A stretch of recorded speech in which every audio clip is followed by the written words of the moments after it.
बिस्मिल्लाहिर्रहमानिर्रहीम अस्सलाम वालेकुम। 5 सितंबर का आगाज़ हो चुका है, मंगल का दिन है। आज का दिन बहुत अहम है क्योंकि कल 4 सितंबर को जो जस्टिस अमजद रफ़ीक साहब हैं, उन्होंने चौधरी परवेज़ इलाही साहब की कंटेम्प्ट ऑफ कोर्ट की जो दरख्वास्त है चौधरी परवेज़ इलाही साहब की गिरफ्तारी पर उनकी अहलिया की जानिब से कंटेम्प्ट ऑफ कोर्ट की जो एप्लीकेशन है उस पर समाअत की और आज 5 सितंबर के लिए उन्होंने चौधरी परवेज़ इलाही साहब को पेश करने का हुक्म दिया। वो जो रिटर्न ऑर्डर है 3 सफ़ात का, वो मैं आपके सामने रखता हूँ। बहुत इंपॉर्टेंट ऑर्डर है। उसमें ख़ास तौर पर पैराग्राफ नंबर 4 और 5 बहुत अहम है। लेकिन मामला यह है कि जो अमजद रफ़ीक साहब हैं उनका मामला यह है कि उनको पहले ही उनकी जो कॉज लिस्ट है वो मुल्तान बेंच की जारी हुई थी।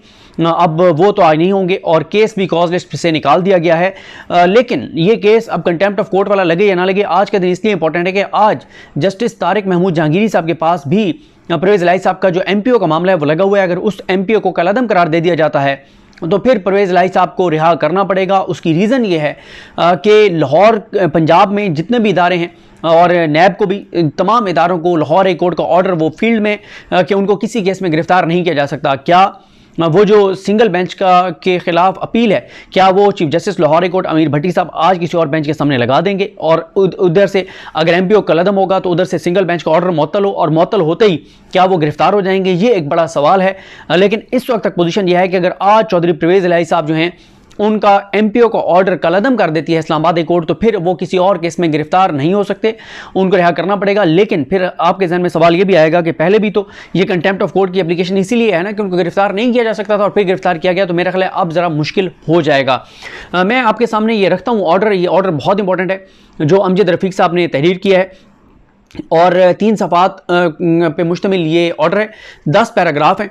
पैराग्राफ नंबर 1 में अदालत ने लिखा है कि ये पिटीशन डिस्ट्रिक्ट मजिस्ट्रेट इस्लामाबाद के हुक्म पर हिरासत में लिए गए चौधरी परवेज़ इलाही की रिकवरी के लिए दायर की गई है। डिस्ट्रिक्ट मजिस्ट्रेट इस्लामाबाद ने चौधरी परवेज़ इलाही को MPO कानून की शिक 3 के तहत हिरासत में लेने का हुक्म दिया था, क्योंकि हुआ यह था कि कहा गया गिरफ्तार ना करें, घर तक छोड़ के आएँ। और फिर इसमें यह भी आपको बता दूं कि कल जब पहले समाअत हुई तो 2 अफसरान पुलिस को उनको बुलाया गया था, वो ना आए। फिर IG को बुलाया गया। IG ने अदालत से टाइम मांगा था। IG पुलिस जो है पंजाब के IG, उन्होंने कहा था कि आप टाइम दें, मैं इंक्वायरी करूंगा, अगर कंटेम्प्ट ऑफ कोर्ट हुई है तो मैं एक्शन लूँगा अपने अफसरान के खिलाफ। और अफसरान के बारे में बताया गया था कि वो बड़े अहम मिशन के ऊपर जो है वो चले गए हैं बलूचिस्तान। जिन 2 अफसरान के ज़िम्मे लगाया था जस्टिस अमजद रफ़ीक साहब ने कि परवेज़ इलाही साहब को घर तक छोड़ के आना आपकी ज़िम्मेदारी है, आज जब उन अफसरान को तलब किया गया तो बताया गया कि वो स्पेशल मिशन के ऊपर बलूचिस्तान चले गए हैं। तो इसमें अमजद रफ़ीक साहब आगे लिखते हैं कि अदालत जो है वो परवेज़ इलाही की अहलिया कैसरा इलाही की दरख्वास्त पर लगाए गए एतराज़ात ख़त्म करती है। और फिर आगे लिखा गया है कि सुप्रीम कोर्ट अपने फैसले में करार दे चुकी है कि हाई कोर्ट की प्रिंसिपल सीट में बैठा हुआ एक जज इस हाई कोर्ट के दायरा कार में आने वाली तमाम हदूद में अपने इख्तियारात का इस्तेमाल कर सकता है और जहाँ शहरियों की आज़ादी का मामला हो या किसी को हब्से बेजा में रखने के खिलाफ दरख्वास्त दी गई हो तो ऐसी सूरत हाल में भी प्रिंसिपल सीट का दायरा इख्तियार उतना ही वसी होगा। पैराग्राफ नंबर 2, क्योंकि ये भी कहा गया ना कि आप क्योंकि MPO जारी किया है इस्लामाबाद के डिस्ट्रिक्ट मजिस्ट्रेट ने तो आप सुन ही नहीं सकते, ये भी कहा गया। उसके बाद पैराग्राफ नंबर 2 में लिखा गया है कि दरख्वास्त गुजार के वकला ने मौक़िफ़ अपनाया है कि इस अदालत की तरफ से गिरफ्तार न करने के हुक्म के बावजूद चौधरी परवेज़ इलाही की गिरफ्तारी गैर कानूनी है और जिस अंदाज में उन्हें अगवा करके तज़हीक की गई वो इलेक्ट्रॉनिक और सोशल मीडिया पर साफ नज़र आती है। पैराग्राफ नंबर 3 में जस्टिस अमजद रफ़ीक साहब लिखते हैं कि दूसरी जानिब फाजिल एडवोकेट जनरल ने परवेज़ इलाही के वकला के मौक़िफ़ को गलत करार देते हुए दलाइल दिए और अदालत से मज़ीद दलाइल के लिए वक्त मांगा। पैराग्राफ नंबर 4, इसमें अदालत का एक बड़ा इंपॉर्टेंट पैराग्राफ है।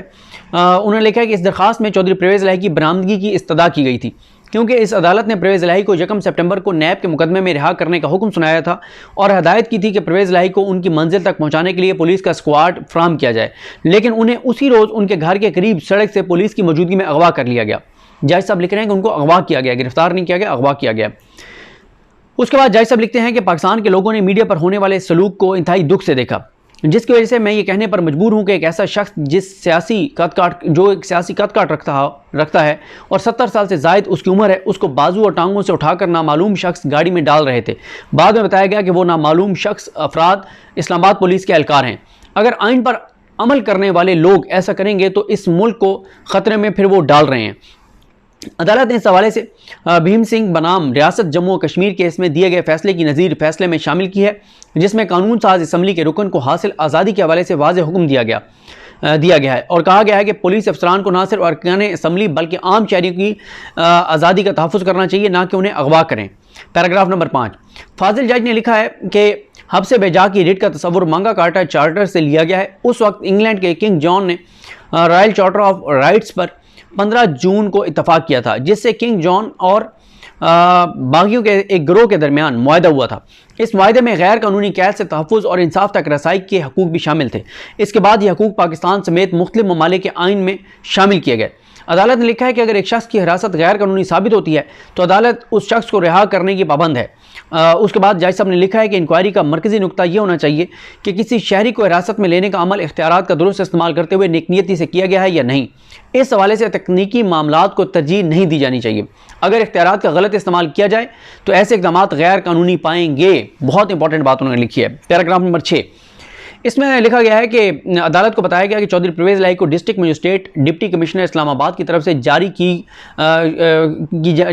गए हुक्म की रोशनी में गिरफ्तार करके अटक जेल में रखा गया है। यह भी कहा गया कि हब्से बेजा की रिट अदालत उस वक्त जारी कर सकती है जब गिरफ्तार शख्स उसके दायरे इख्तियार के अंदर मौजूद हो या उसकी हदूद से बाहर भी दर्ज किसी हद में हो।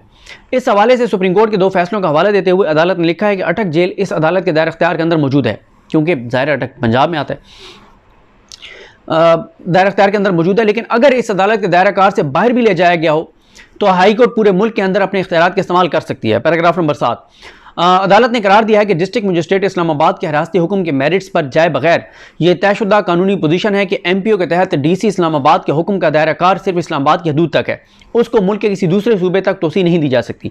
इसलिए DC इस्लामाबाद के पास कोई इख्तियार नहीं है कि किसी दूसरे सूबे के रिहायशी या किसी सूबे में मौजूद शख्स की गिरफ्तारी का हुक्म जारी कर सके। DC के पास नैब या किसी अदालत की तहवील में मौजूद शख्स को भी गिरफ्तार करने का हुक्म जारी करने का इख्तियार हासिल नहीं है। ऐसे ऑर्डर की वायरिस को मुतलका फोरम पर चैलेंज किया जा सकता है। फैसले में अदालत ने करार दिया है कि हर तरह से इस्लामाबाद पुलिस ने इस अदालत के दायरा इख्तियार में मुदाखलत की है और इस अदालत के 1 सितंबर को जारी किए गए हुक्म की खिलाफवर्जी की है। लेकिन अपने उस हुक्म में हाई कोर्ट ने करार दिया था कि परवेज़ इलाही को किसी डिटेंशन ऑर्डर के तहत भी गिरफ्तार नहीं किया जा सकता।